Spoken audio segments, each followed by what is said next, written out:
Okay, so with that, will you help me welcome Elena Dorfman?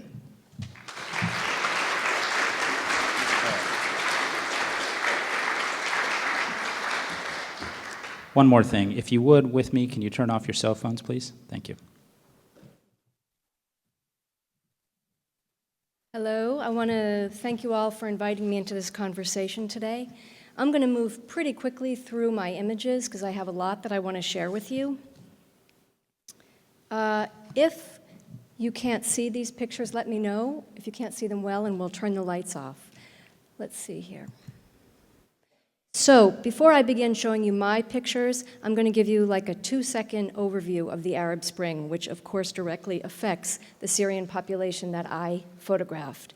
In the December 2010, a Tunisian man set himself on fire to protest police brutality. That in turn set the spark in Tunisia, which then continued through the rest of the Middle East. In March 2011, the Syrian people also took to the streets in peaceful demonstrations to ask for greater autonomy and freedom from their leader, Bashar al-Assad, and his father, who led before him.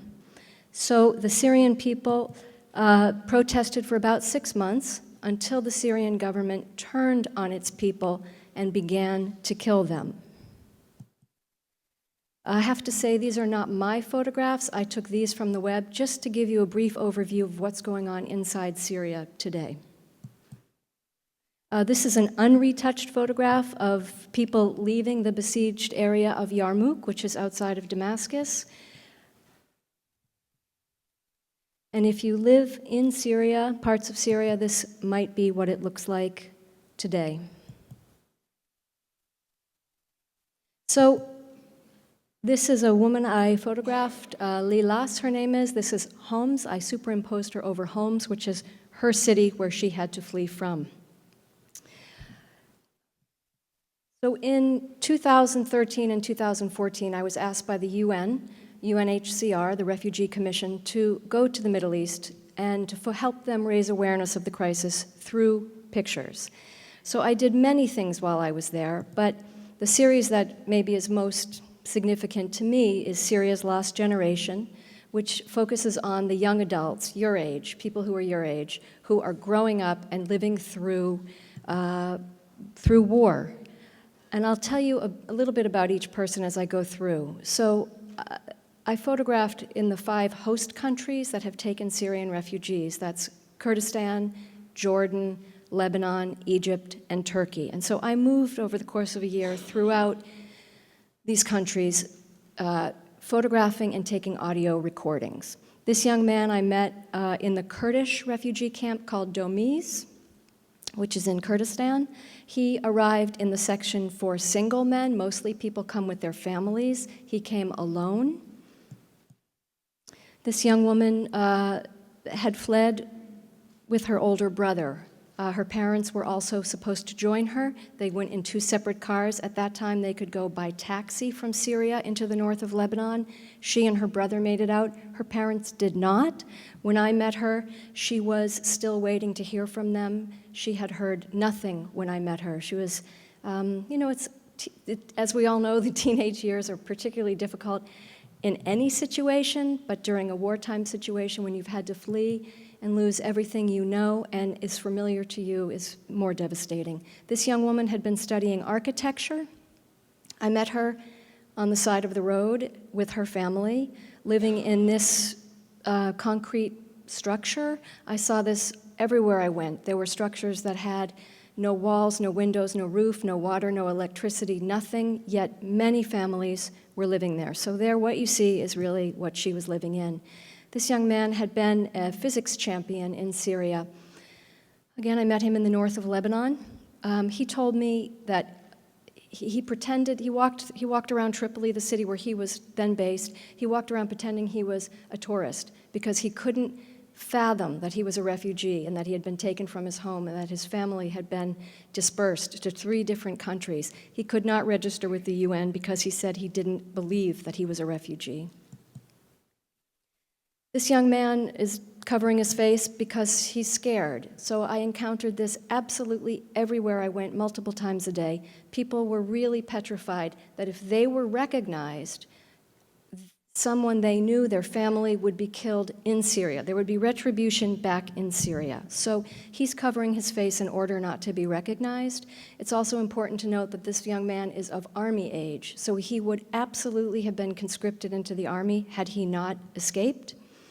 And he told me that I thought it was an important point, that he was sitting in relative safety in Lebanon, yet his friends and family were fighting back in Syria. He had no opportunity for a job, to study, to really do anything other than let time pass. So he was considering going back to fight. This young woman I met in a tiny, again, cramped, kind of terrible living situation. She had only the clothes on her back, which she told me she'd been wearing for the last 3 months. And she remembered very, very beautifully the taste of falafel that she used to eat every day on her way to school. This is her sister, who had lost her husband. And again, they live with about 10 people in this very small concrete shelter. This young man was another man I met in the Domi's refugee camp in Kurdistan. He had been part of the early protest, the early revolution, where he was in the streets, excited about what the possibilities might be, taking photographs, sharing those photographs, really participating, until he noticed that his friends and people around him who were doing the same things were starting to disappear. So his mother forced him to leave. He had been the only breadwinner for his family, and he had lost contact with his mother when I met him. You can see he's looking pretty depressed, pretty bored, and that, frankly, was a lot of what I saw, just a lot of in limbo, a lot of waiting, wasting of time, not sure at all what is going to happen to your life and not sure at all what is happening in the country you have just left. This young man had witnessed his father and older brother being killed. He then left with his family. I met him, in a stall. They moved the cow out and his family moved in. And that is something I came across pretty frequently. This young woman, she was lucky to be in an apartment with her whole family. Her parents had put her and her siblings actually in the basement for almost a year. Primarily, she lived in the basement, so if the house was shelled from above, they would be saved. The house was shelled. Obviously, they were okay, and they moved. She told me she could still hear the planes and bombs above her head every day. This young man was at the Zatari refugee camp, which is enormous, one of the largest refugee camps in the world in the Jordanian desert. It's a very significant place. It's a very unusual and interesting place. It's just across the border from Daraa, Syria, and Daraa is where the revolution began. So when the government turned on the people of Daraa first, hundreds of thousands of them fled across the border into Jordan. So the Jordanian government and the UN set up Zatari camp to house them. At some times, I know the numbers have swelled. At certain moments, it's been in the hundreds of thousands. This woman was also in Zatari. She lived in a kind of a container and had been studying law in Syria. And I heard this across the board. People wanted to study. They really missed their school. They missed the routine. They missed learning. And they didn't have the opportunity to do that where they were, in most cases. This young man also I met at Zatari, a soccer player who told me of how much he wanted to go back to Syria and rebuild whenever it was possible. Turkey does have some schools, so this is in southern Turkey. A young woman, she's turned away, just like the first guy had his face covered.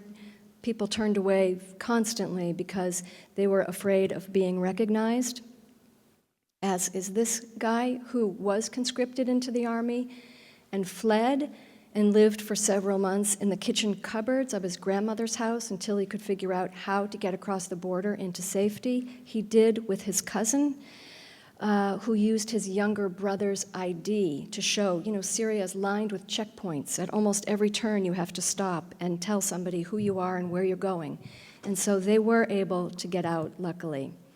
This is a young man named Hani. I met Hani in what's called a road. There are many, many different kinds of refugee shelters and situations, which I'm going to show you after this. Hanny lived in what's called a roadside settlement. That's not a camp. It's basically where you kind of drop your things and live on the side of the road. You pitch tents, and that's where you stay until who knows what, until something else happens to you. I have a little bit of audio. I thought it was important to hear one of these young people's voices, so I'm going to play. Hopefully you can hear it. I proud of myself that I still breathe, I still alive. I have my mind, I have my heart, everything, but I lose my country. I didn't lose my personality. I think the last 2 years have showed my ambition a little bit, but there's hope, there's life. So hopefully you've heard at least the last part where he said, I think the last 2 years have destroyed my ambition a little bit. He was a very gifted student, but where there's hope, there's life. So now I was also really intrigued in where refugees live, what kind of refuge they take, what's offered, what's given, where they live. So as I traveled, I constantly photographed living situations. This is kind of a perfect version of a refugee camp in southern Turkey. It's run it's very clean, there's power, there's electricity. The people who live there are made to be very comfortable and welcome. You can't really leave, there's nothing else you can do, so you have to stay in this camp, but it's a very good situation. This is, I guess, a different kind of camp. This is Domiz in the Kurdistan region. When I was there were about 60,000 people living in this camp, thousands more coming in every day. If you live there, this is how you get water delivered or how you get water. Life goes on, so you need your haircut. There are barbershops set up. The average life in a refugee camp is 20 years. So most people think that they're going to come and leave the next week or the next day or soon. In fact, it can be a lot longer than that. A man who I had met that day, he had just arrived with his cousin. This is the Zatari camp. Zatari is about 5 miles wide. It's an enormous camp, and it's built more now like a city for people to stay. So it's very monochromatic. It's in the desert. It's very hot and very colorless. And this is what people do to dream of a better future and just to bring some color into their lives there. These are containers. The camps are a mixture of tents and these kind of containers where people live. And because people know now that they're going to be there for a very long time, they put the containers together. They live as they did in Syria, together. Families are joined. They live very close to each other.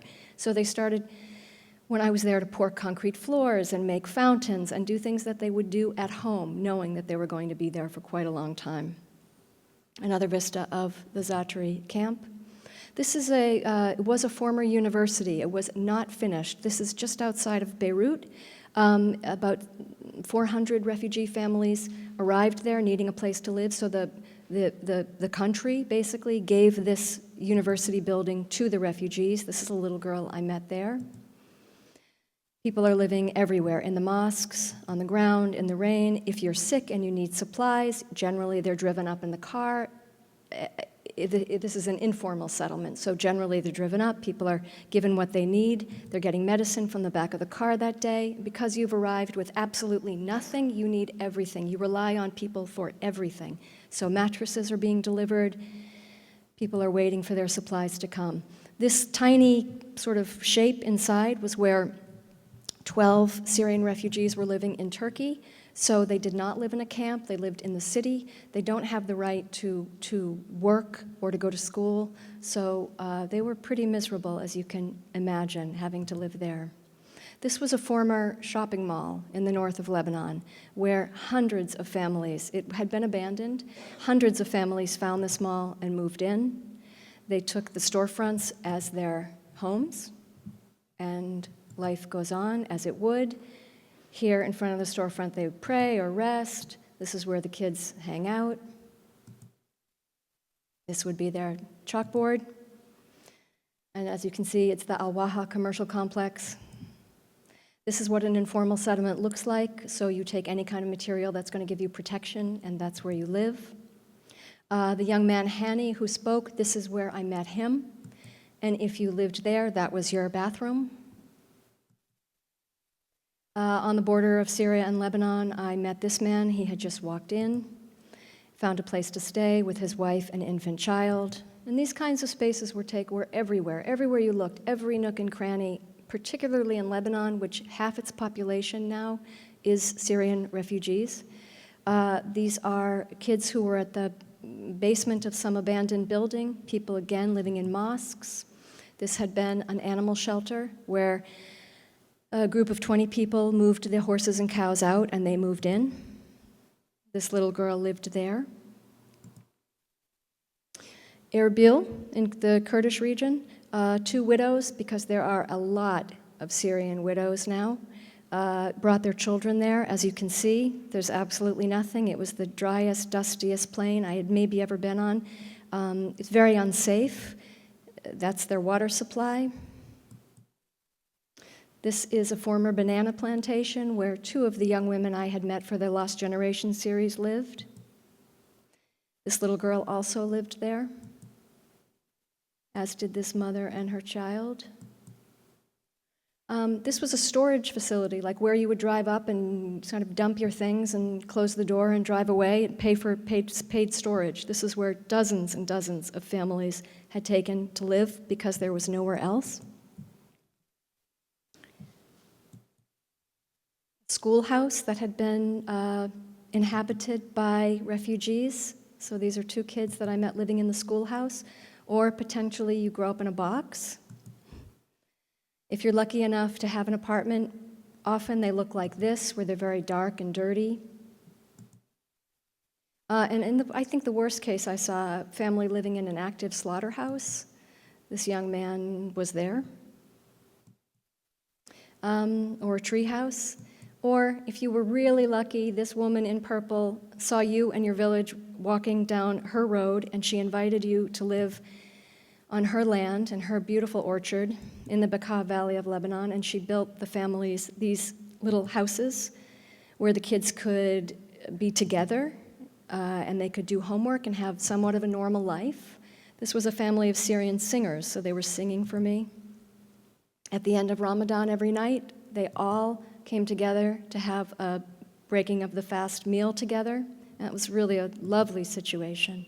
So I'm going to show some pictures that are a little bit difficult to look at, but I thought it was important because I came across this all the time.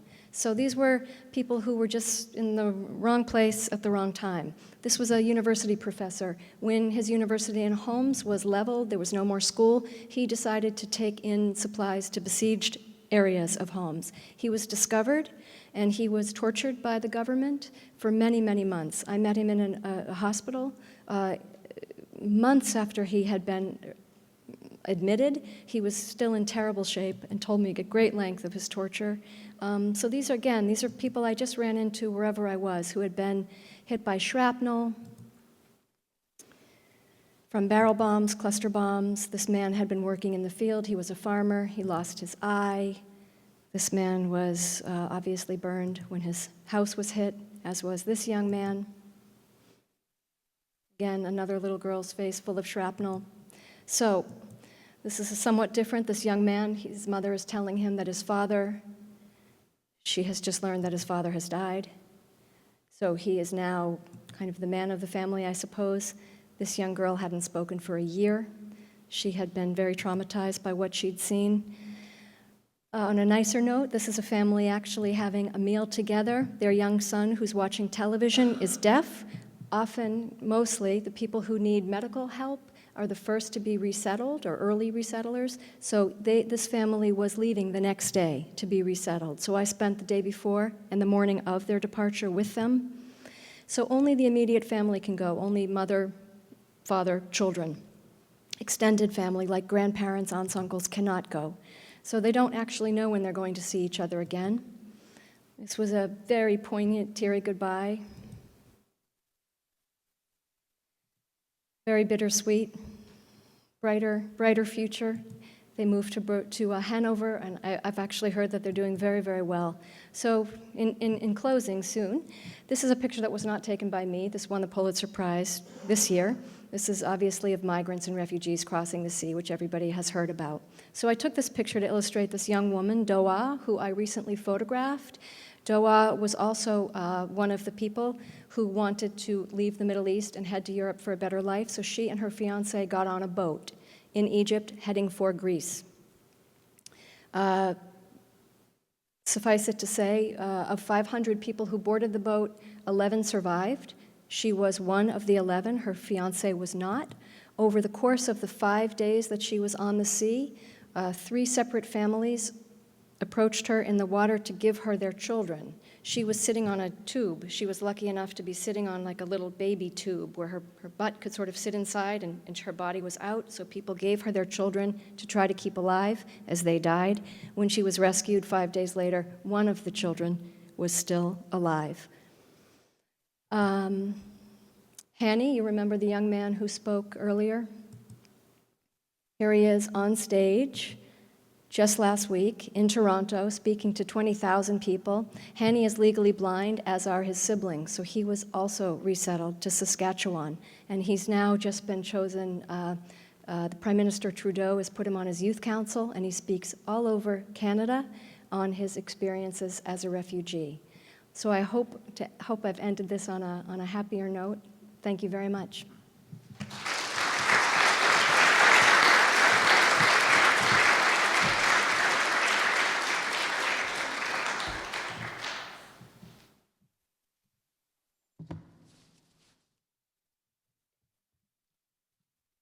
Good morning, everybody. Can you hear me okay? I'm so elated to be here to be speaking to you as a former refugee and a current state refugee coordinator for the state of California. As I was preparing for this talk, I'm always emotional, going from being fearless, excited, hopeful, to depressed, helpless, and hopeless. Basically, it stirs up the emotions that I had gone through many, many years, and certainly tried to suppress them. And I have done a great job for about 36 years. Now, as a state refugee coordinator, I have been traveling the state, speaking to a group like this, for example, and every time I prepare for it, it's very emotional. And seeing the pictures that we just witnessed certainly doesn't help, but it will help my speaking engagement, but certainly not help when it comes to my own emotion. Before I go any further, I really want you to at least focus on 3 areas that I will be talking about. One is my experience as a refugee, and definitely a little bit about the state refugee coordinator and what I'm seeing from the state's perspective. Another is basically current situations that I can speak about, and then possible ways forward. To begin with, just want to give you a perspective. Personally, I came from Laos, as was introduced. I have graduated from college here in the state. I'm married with 2 kids, 2 grown kids. They are much older than many of you are here. And I currently live in a 2-story home, 2,860 square feet. I'm using that number. Yeah. I'm giving that number just so that you will see what my experience was like as a refugee. Let me take a step back. Before I decided to be a refugee, basically I had everything going for me. Even though I grew up in a rice farming community, my birthright is supposed to be a rice farmer, but I hated it. I hated that back-breaking job. So my intent was to get through school and be somebody. And being somebody was being a teacher. That was my goal and dream. Unfortunately, when the communists took over the country, Laos, in 73 through 75 or thereabout, all of my dreams basically just disappear. In 76, early 76, because of the drought, rice farming was almost impossible.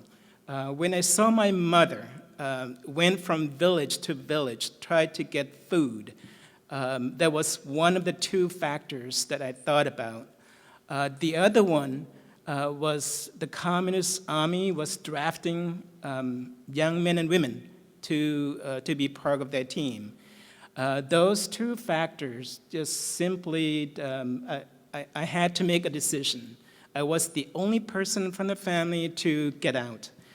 At 14, with two friends, basically stole a fishing boat, like a canoe. You may have seen some of those, just to go across the river to get to Thailand. My village is right at the border of Laos and Thailand. Luckily, we made it into the camp. At 14, I was excited, being away from the family, seeing different people, being in somewhat a fairly safe area. The camp is about 3 by 6 city blocks, so you can pretty much navigate, just about every corners of the camp within 30 minutes. But that's where I spent 3 years of my life. Even though I was excited at first, things just didn't get any better, especially with food distribution being so few and far between. Two of my friends who came with me just couldn't take it, and basically they went back home, and I have never heard from them, even though I went back home twice after having been here, but have not met them.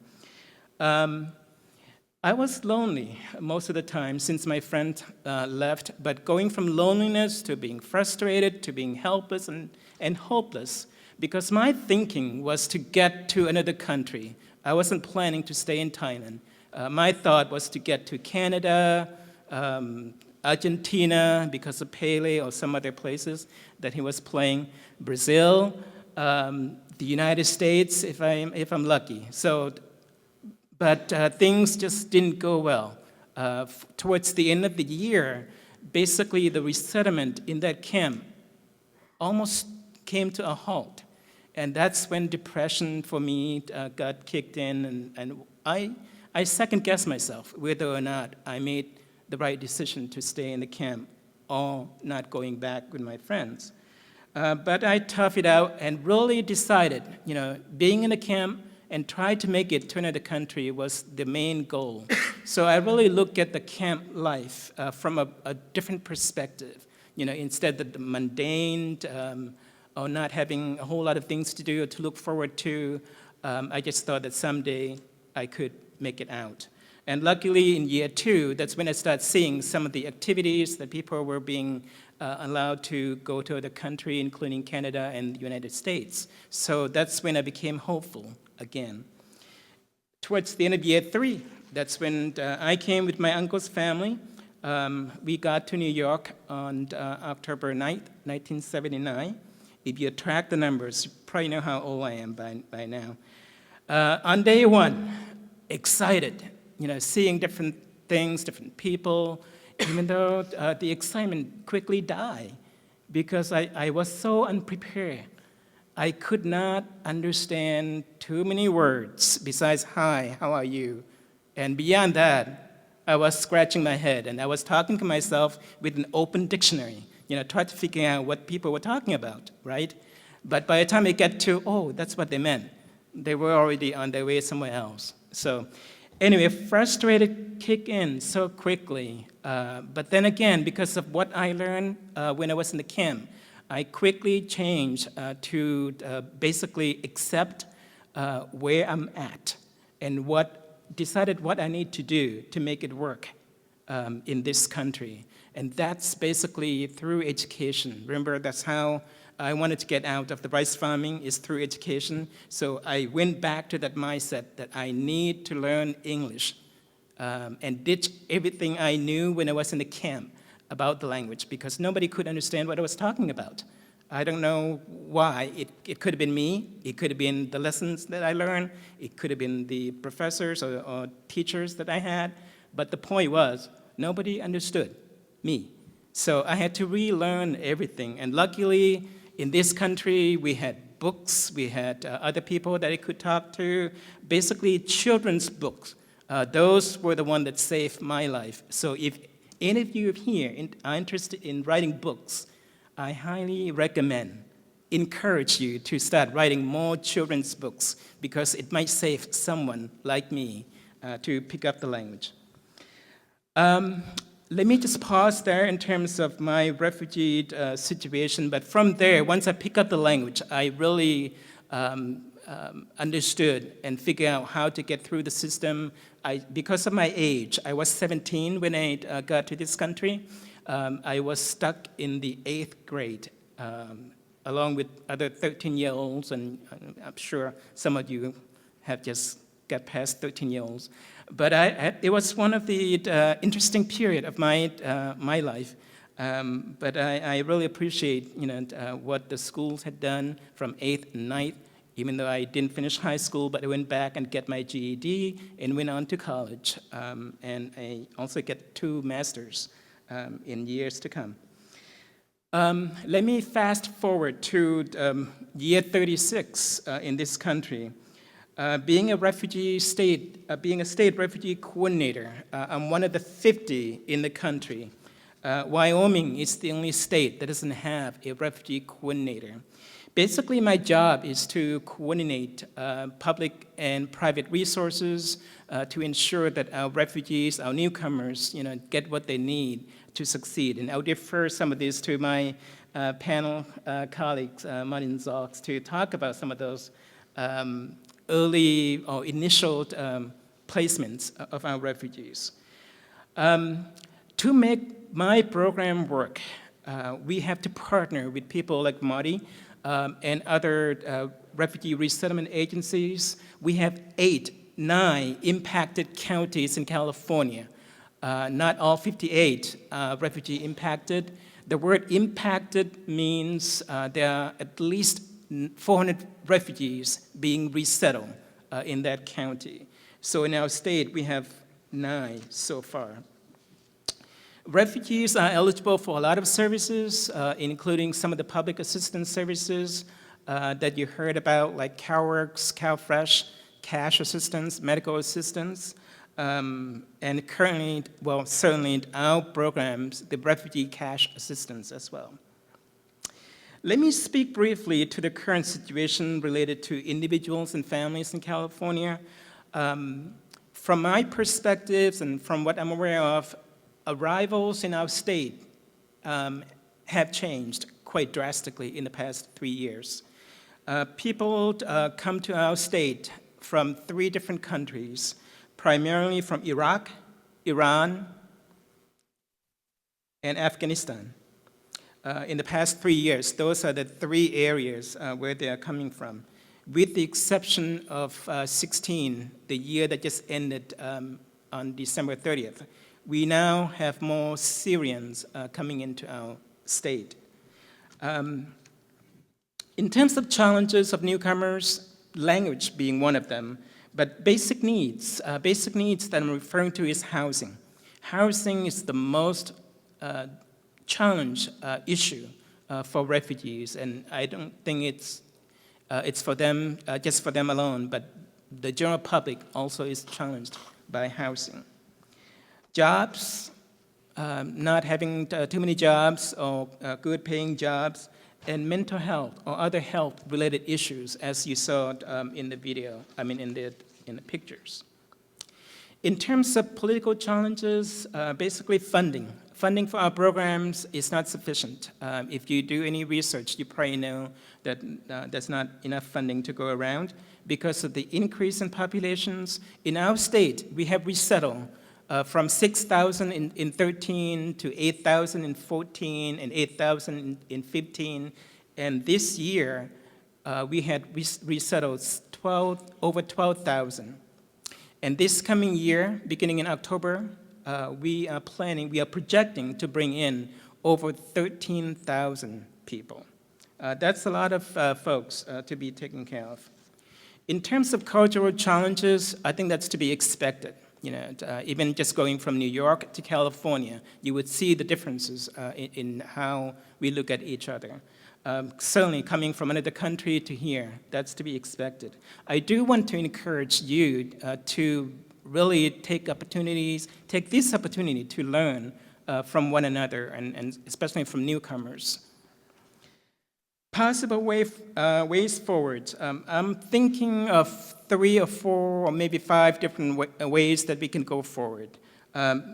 Some of these are based on my own experience that I have done throughout the 3.5 decades. Another just from my brief experience as a state refugee coordinator. I think possible ways forwards are through housing, health, education, employment, and wealth. What do I mean by housing? Basically, refugees, just like anybody else, they need to have their basic needs met, and housing being number one. They need to have a permanent place where they can call home. But lack of affordable housing combined with low-paying jobs, that makes housing difficult. Our local partners are very creative when it comes to housing. We still need more solutions. Some of the best and promising practices that I have seen, transitional housing for refugees, housing subsidied up to 5 months, especially in the Bay Area, and then housing subcommittee in LA. So we are trying to do what we can to figure out how to get help to the refugees. Health is number 2. Without health, nothing works. Even just a paper cut, I have a hard time adjusting. So some of the folks who have gone through many years of trauma, that's to be expected. So mental health is number 1. If they can be treated, assessed and treated, I think that will go a long way. Education. I love education. I think that's the number 1 key to get to self-sufficiency, which is the goal of the Office of Refugee Resettlement. That's the program, the federal agency that funds my programs in the state. Education for kids, for adults, for everyone, especially learning the language. They have to learn the language. So for those who are going into teaching, more power to you, and I highly encourage you to really help us out just to get them started, because once they know the language, the future is wide open for them. The other piece is employment. Right now, it's so hard for our partners to find high-paying jobs for refugees. Certainly, they need to get in, to any job that they can, so that they can get on to getting to a good job. But at the same time, just want to give you one stat: 28% of refugees who have come to our country have set up their own businesses. The Office of Refugee Resettlement have 2 different programs, I'm not going to go into it, that certainly can help them to get to where they want to be as far as owning businesses. Last but certainly not least, I want to talk about wealth. Wealth is not defined, the way I look at it, is not defined as the size of a bank account, a mansion, a house, a new car, none of that. What I'm talking about is health, family, friendship, future, stability. If refugees can find those, can get to that point, that's where wealth is. It could be a mansion, a nice home, a nice car, or a great job. But basically, refugees who have gone through so much and lost everything, if they can find friendship, family, and future in this country, to me, that's wealth. So those are the 5 possible ways forward, the way I see it, and hopefully you can help us out. So in closing,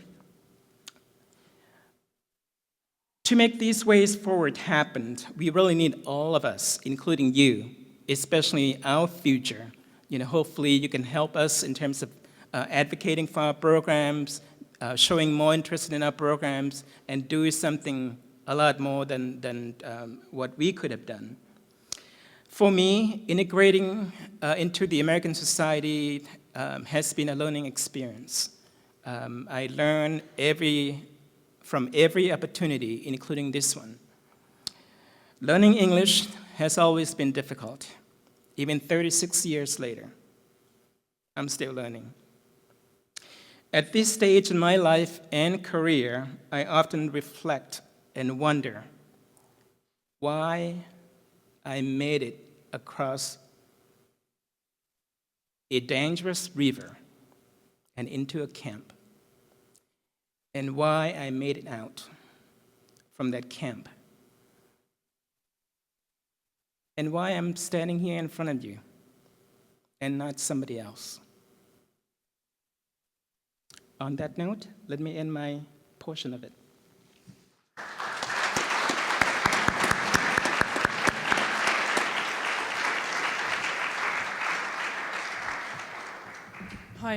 Hi everyone. Is it okay if I sit actually? Because this is on, right? Okay. I needed to check because from what I've seen on TV, microphones don't always work properly in America. So hello everyone. My name is Petra Jurlina. I'm 33 years old, to give you a bit of a context about me, as the previous speaker has. So I come from a small country, only 4 million people, in southeastern Europe, and depending on whom you ask, it's either in Central Europe or South Europe or the Balkans.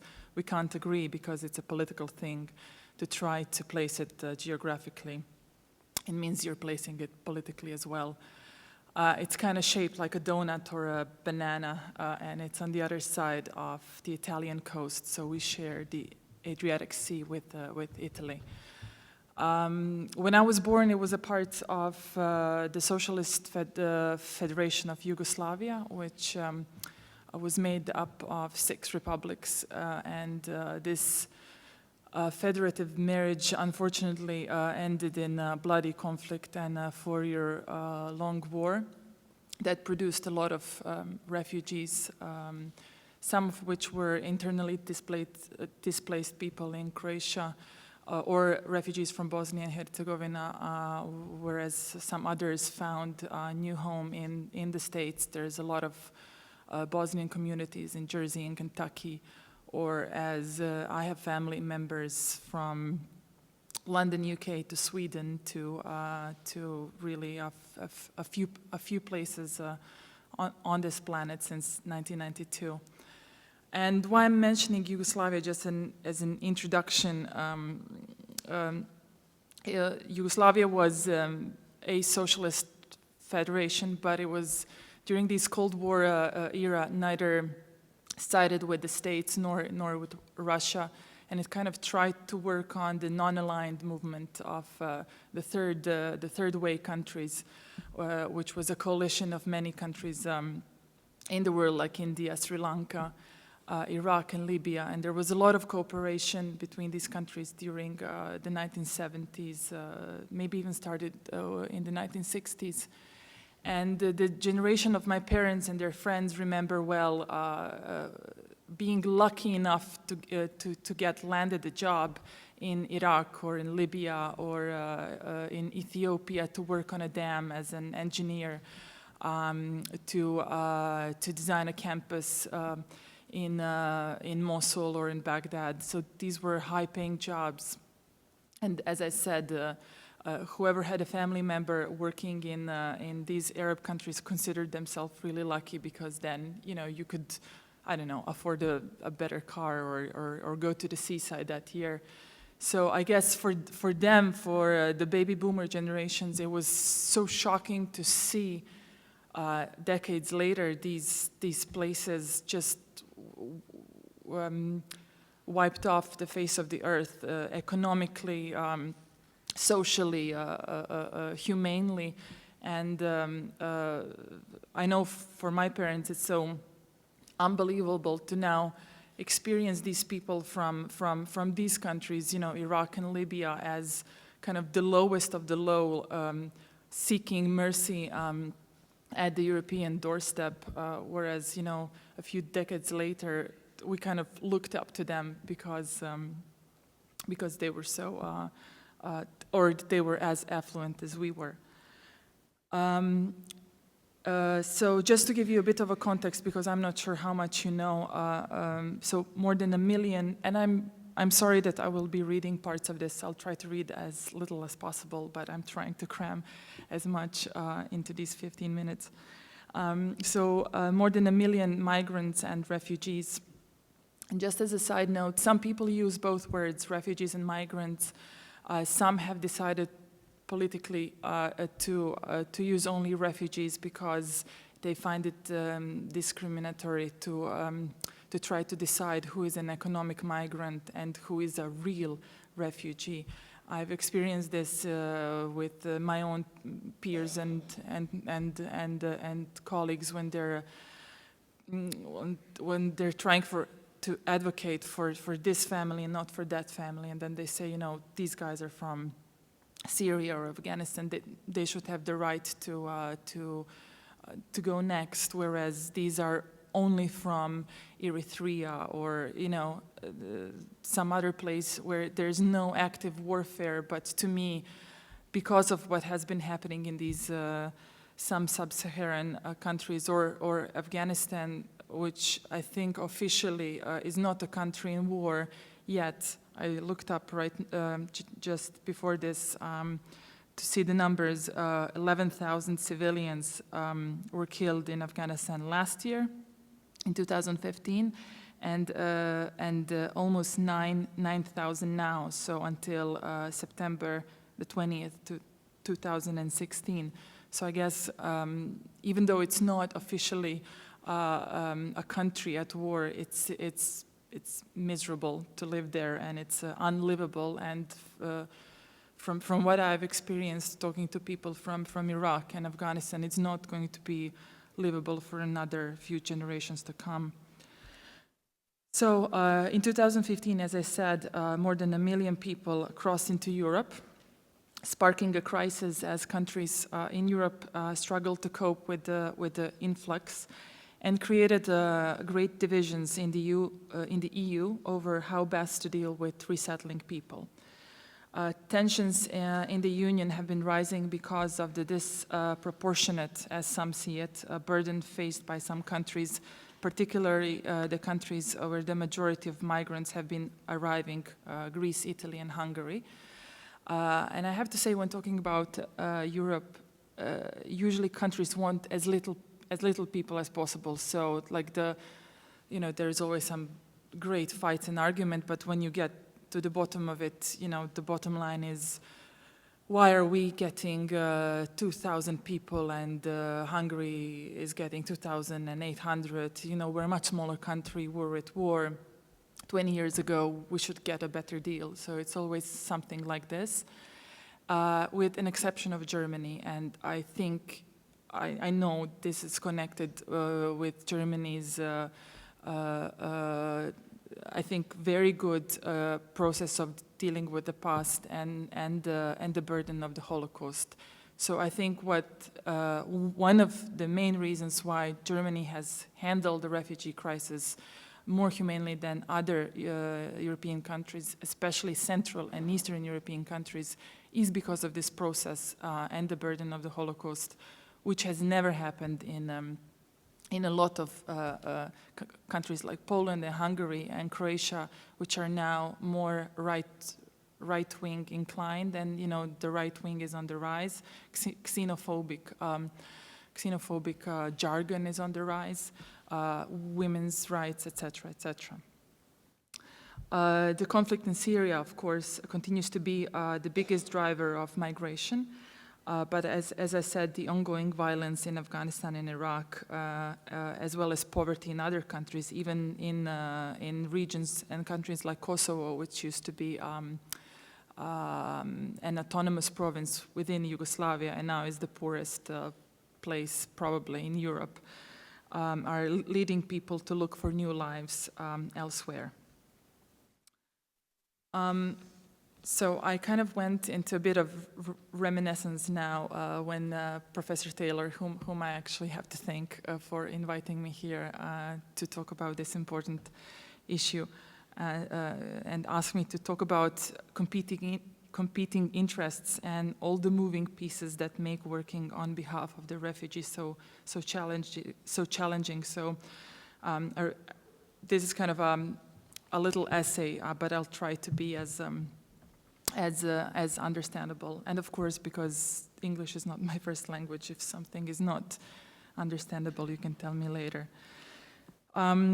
So a little over a year ago, the news was, I'm talking from a Croatian point of view, was of fighting in Syria, but Aleppo was still not in complete ruins. Greece was on the brink of financial collapse, and nobody dared think that the United Kingdom would in fact ever leave the European Union. Yes, people were dying in the Mediterranean, getting picked up by the Italian or Greek coast guards, but this, although geographically close, was far from the average Croatian mind. We were overwhelmed by a record recession and exodus of the young people to the West, Ireland and Germany in particular. My mother's heart surgery was scheduled for a Wednesday, only to be told on Monday that her cardiologist has in fact moved to Germany over that weekend, and that she's now on another doctor's wait list, one that lasted well into that winter. And this is an example that will be important later when people criticize refugees for wanting to go to a particular place like Germany and not stay in refugee camps in Jordan or Turkey, where kind of everything is provided, whereas my argument is it's definitely not, and it's not a way to spend your life. So as the situation became more and more grave in Syria, a turning point happened in Syrian refugees camps in Turkey, and what we today refer to as the Balkan route started. Thousands of people poured in. This is always the language in the Croatian media, waves of refugees, people pouring in, people breaking in, so it's always these biblical words kind of. They're maybe not intentional by the media or the press, but it's the imagery they create is definitely helps with the panic and the moral panic of the average spectator in Europe when you're listening to the news. It's like I remembered the story of when Orson Welles read the War of the Worlds on the radio in the 1930s in the States about how the aliens are coming to Earth, and then a lot of people who had radio at that time in the late 30s fled their homes because he was so believable that they left home and looked for shelter. So it's something like this. And these people worked their way from our mental backyards into our house. First reactions of empathy were soon to be replaced with observations such as, and now I'm going to name a few, how many real refugees are among the obviously economic migrants? Then more than half are young men. Where are their families? At home, I would say. They couldn't afford to come, and to be a child or a woman on the road in perilous conditions is a nightmare, experienced only by the most desperate ones, as we've seen in the stories from the photographs. Are there terrorists among them, and will they bring Europe down? Look at what just happened in Paris. No, they probably won't, I would say. The terrorists are the estranged, the never integrated young men from immigrant communities in Brussels, Paris, and not people on the run from Syria, etc. If they're rich enough to have a smartphone, why don't they get on a plane? There are no flights from where they were headed, and they wouldn't be let on a plane in the first place in Turkey or Iraq. Yes, but they will live on benefits in Germany. Oh yes, I said, but most came because they want to work, and they want to do better in life, and they want to sleep soundly just like we do. even selling fake designer bags along beaches in Italy, I think, beats being drafted by a militia in Nigeria, Libya, or killed in Pakistan or Afghanistan by a drone or some other militia. If they're so afraid for their lives, why don't they just stay in Greece or Bulgaria? Why do they want to go to the most affluent countries? So, as I said, who would want to stay at a refugee camp, not all of which provide education for your children or any opportunities for you or have any kind of decent healthcare or dental healthcare or whatever. Oh, it is well known they paid smugglers to get them into Europe. People use this argument to kind of say they did something illegally, but then desperate times called for desperate measures. Don't be so naive, my cousin's boyfriend told me, a naval police officer in Dalmatia, the coastal part of Croatia. Once these thousands are settled here, they will never leave. It is one thing to help, he says, a person of authority, a police officer, another to have them change our environment and lifestyle for the generations to come. Do you want not to be able to have a beer in public in a few years just because you can't offend their Muslim customs? But I had a beer everywhere I went in Turkey 10 years ago, I said sarcastically. After every long day's journey with my backpack, the first thing was have a cold beer on the steps of the hostel. An idle white girl sipping a drink in their Middle Eastern hometown, a proof everything is okay with the world. So this is just a part of the general atmosphere surrounding us then in 2015 when the whole talk was of the crisis. And now, let me skip all this.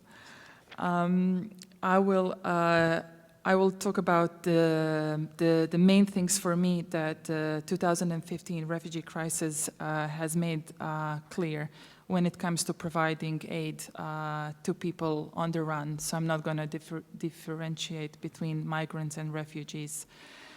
Being a part of it made it clear to me that the humanitarian aid system is outdated as we know it, and ways and methods of providing help have to be revised by the international community.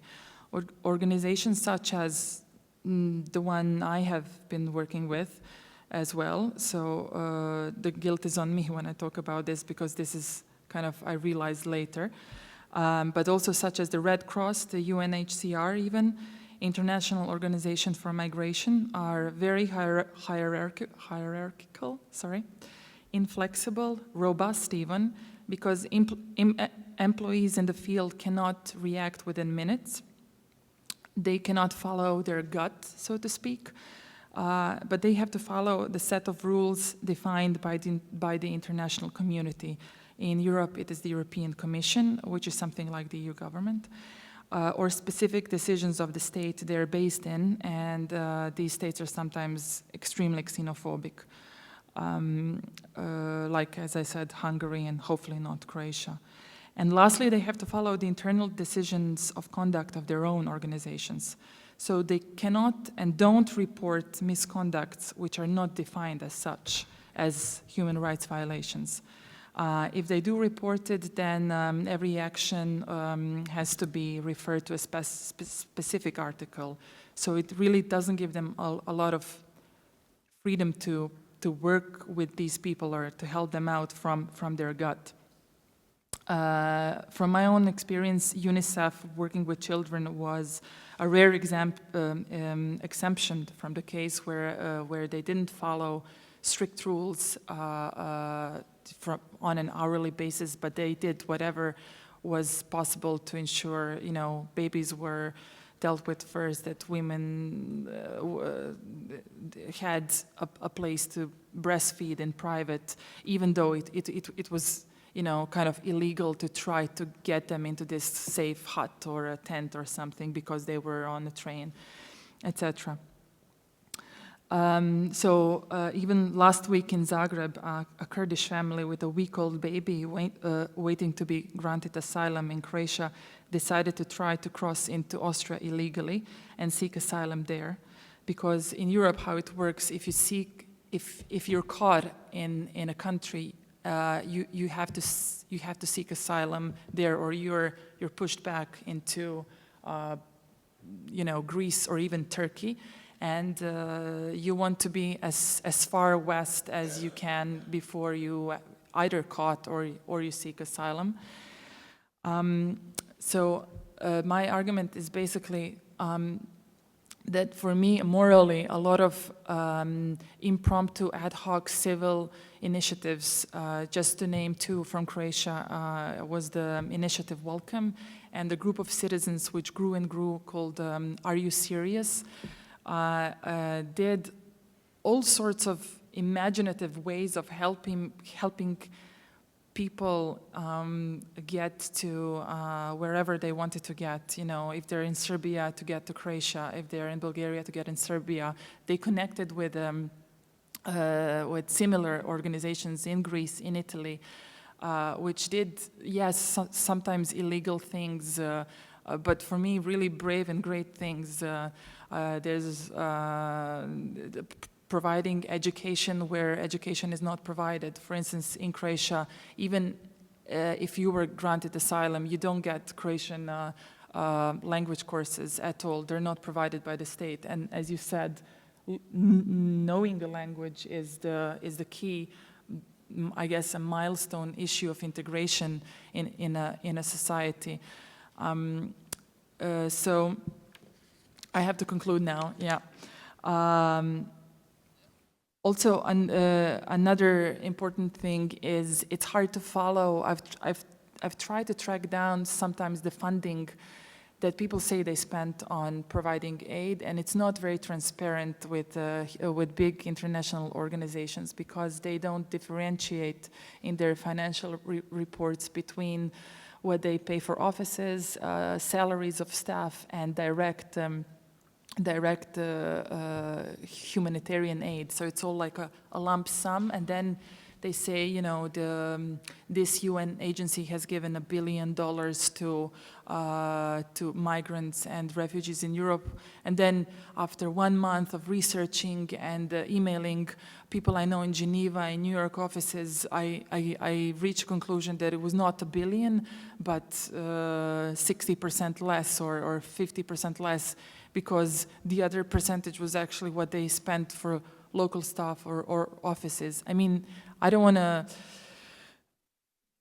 insult anybody or make them, or kind of make it that they're doing a bad job. They're not, and it's important they're there. But because of, for me individually and for our societies morally, especially in Europe, because of the experience of the Holocaust, and because I've studied it a lot, and I knew how little was done, because people didn't want to do something illegal in 1938, in 1939, in 1940. There's data and records of people, for instance, who tried to get into Yugoslavia in 1940 and were denied because the Yugoslav diplomatic offices in Berlin were afraid that they were going to insult the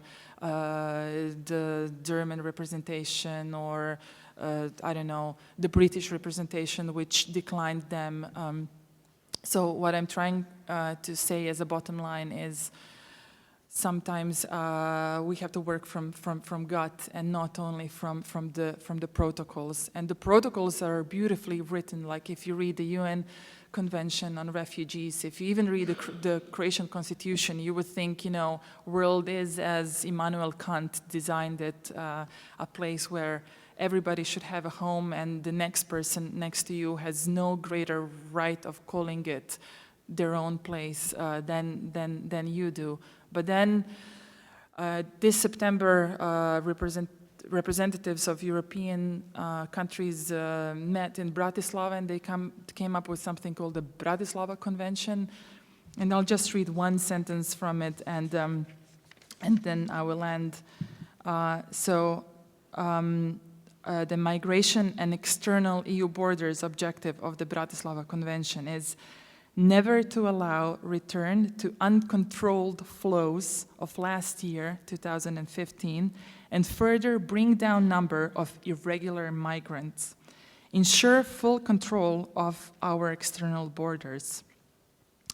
Commitment today by all members to offer immediate assistance, so money for army, for police, munition, to strengthen the protection of Bulgaria's border with Turkey and continue support to other frontline states. And just want to say this in the end, a lot of times the argument is there's not enough money to accommodate people, to provide shelter, schooling, housing, and then, you know, in a week you read in small print in the newspaper or you hear on the radio that the EU Commission has given bazillion, I'm bad with maths, but a lot of money to Frontex, which is kind of EU's external border police. And then I think to myself, but where did we? I thought we were broke. How come that now? All of a sudden, we have all this money in strengthening the army, and it's a really bad image. You know, you have people on the one side, and then army positioning itself in Hungary and Croatia against these people. Sorry that I went overboard, and thank you for your patience.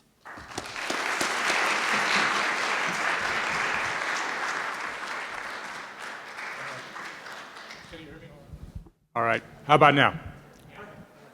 Okay, we see a lot of people leaving, and no. I don't blame them. I've been doing this a long time. I get depressed when I hear all of this. We've heard about this incredibly challenging situation in Europe and these haunting and sad, beautiful photographs of refugees stuck in refugee camps and the challenges of resettlement here with housing and employment. And so what I'm going to say is stop. Don't be depressed. Because there's a hopeful part of this that you can have an effect on. There actually is good news here. So there are about 60 to 65 million displaced people in the world. About 20 million of them are refugees. 20 million have refugee status. Most of those refugees, we hope, will go back to their countries of origin. That's what they want to do. Some will be relegated to time, sometimes years, sometimes decades, in the country in which they've initially sought refuge. And of the rest, some little tiny number will get the opportunity to resettle in a third country. Now, typically, for the last many years, we're living in an atypical time right now, but typically, about 150,000 refugees resettle into a third country. 150,000 of, how many did I say? 20 million. This country, this is part of the good news, something you should be proud of, this country has taken half of those. So half of all refugees resettled in a given year for many, many years come here. We have an incredibly strong tradition of refugee resettlement. We've been resettling refugees here in the way we do now for at least 40 years.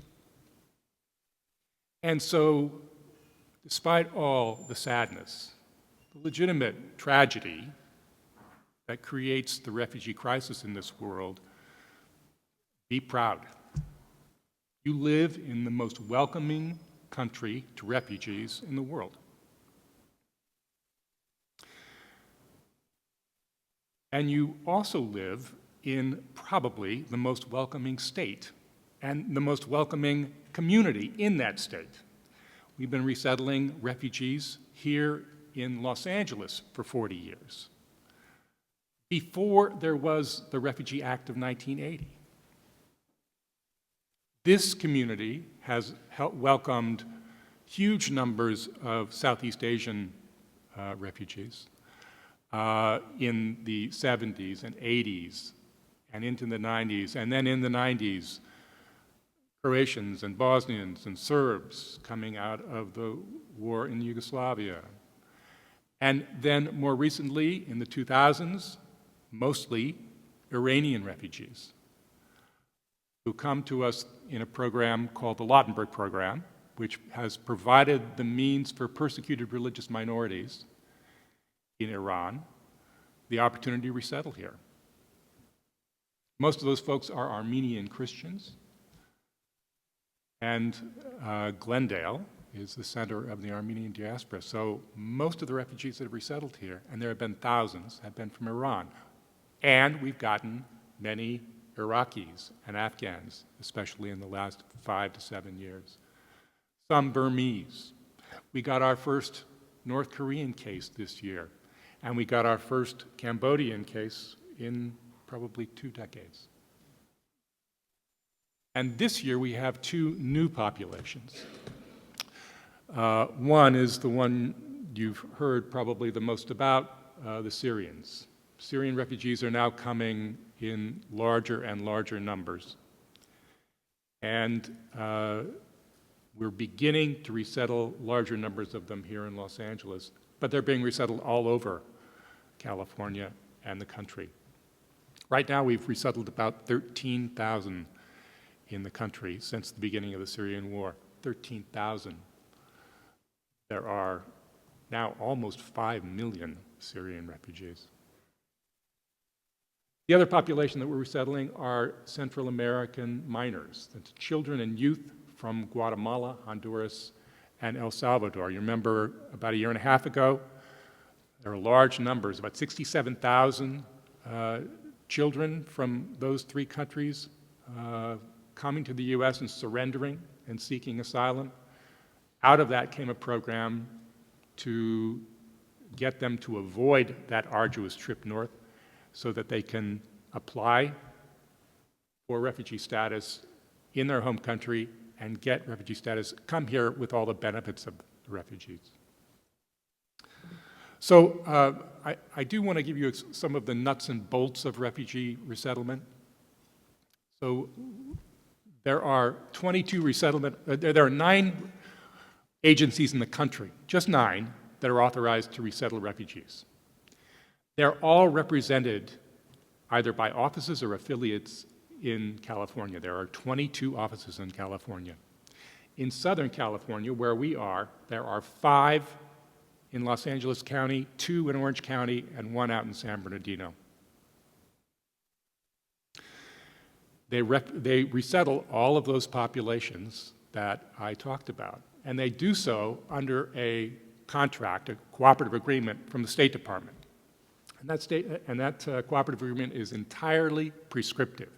It tells us all exactly what we have to do for every refugee, and in many cases, when we have to do it.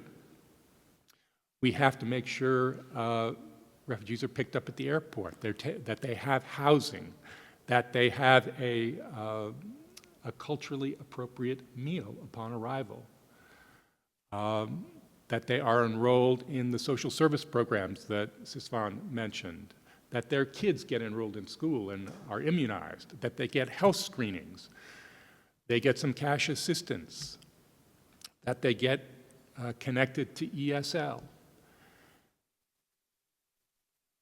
that their homes are safe and secure, that they have furniture and forks and knives and dishes, and yes, it says this in the cooperative agreement, they have a clock radio. So an entirely prescriptive program to lay the foundation for refugees resettled in this country, the foundation to thrive. And it's our obligation to see that they do for 90 days. That's all. So in 3 months' time, refugees are on their own, typically on their own. An incredibly difficult challenge. So how do we ensure that they don't fall into poverty, that they don't become homeless? Well, we take an approach that involves community. So whereas in many respects you will read about refugee resettlement in terms of resettlement agencies' obligations, really the resettlement agencies are just one piece of the community that supports refugee resettlement. And here in Los Angeles, the most welcoming community in the country, we have an incredible network of employers, schools, property owners, apartment building owners especially, banks, law enforcement, a very important partner, and then plenty of donors and volunteers.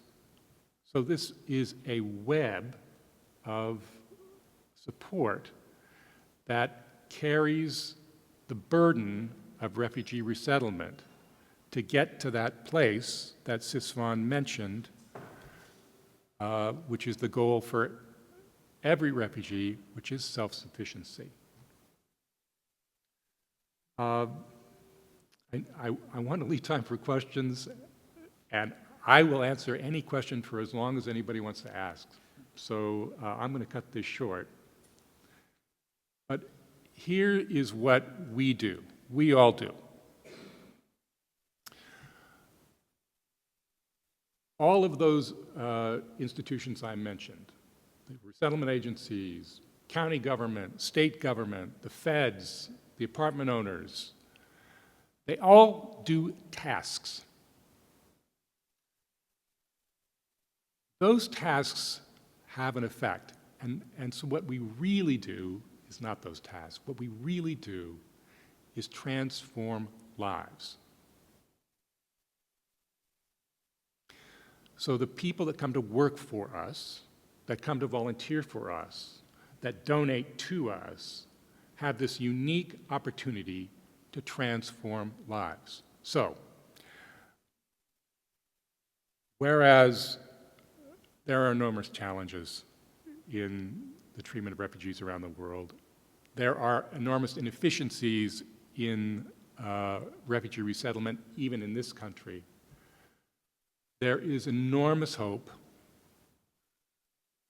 great support, and terrific opportunity to do really good work in helping people who badly need it. Thanks. James.